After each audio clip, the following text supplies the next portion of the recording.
Now that you've learned how to apply this technique to sentence on a sentence level so that you ensure continuity from sentence to sentence, let's talk maybe a little more extensively about the rest of the paper. Every paper has an introduction and a body and a conclusion. For the introduction, to me, the term introduction is something pretty simple, like learning someone's name. Or since I was giving this talk at the University of Idaho, maybe if we're driving toward Idaho, you'd say to someone, hey, that's the University of Idaho. That's an introduction.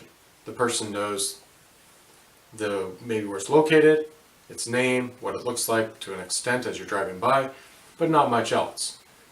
However, a student at the University of Idaho would have gone through what's called orientation.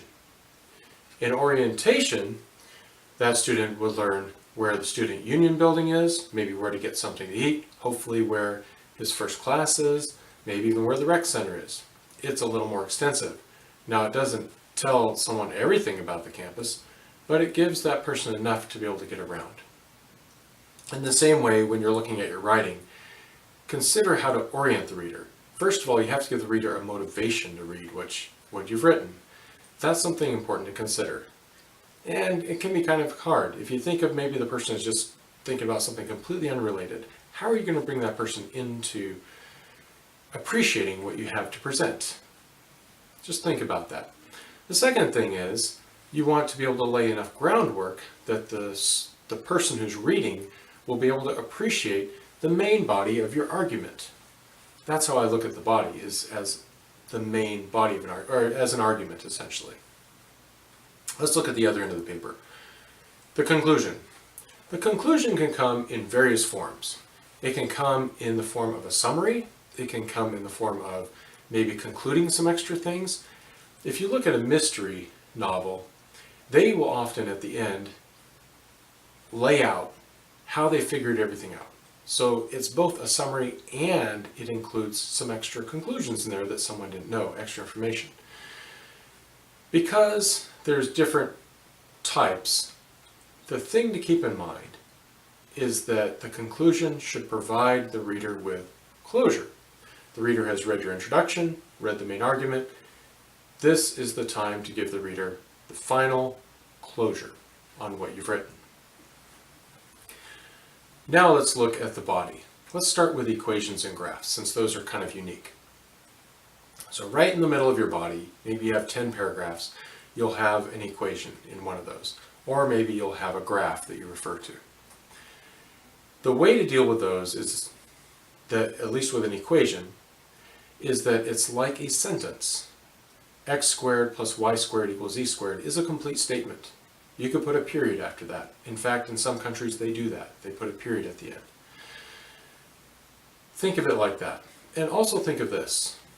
Each part of that equation was something that someone had to think through carefully to come up with it, and most likely had to pass some sort of peer review. So each part is important. Why does it have an exponential in it? Why is the negative in that place? Why does it have a factor of 2? Why do you use x as a variable in this particular case? Those are things, if you just start asking questions, you can pick which ones are important and which ones you can share, and that way the equation becomes the climax in your paragraph. It becomes the climax, then you can prepare the person for the equation and help that person to fully absorb the significance of the equation. Don't just throw the equation in and expect someone to absorb the significance. That usually ends in disaster. Usually someone comes away thinking that they feel dumb. They may or may not think that you're smart because you obviously, from what they can tell, understand it. But if you help them to understand it, they'll think you're a genius.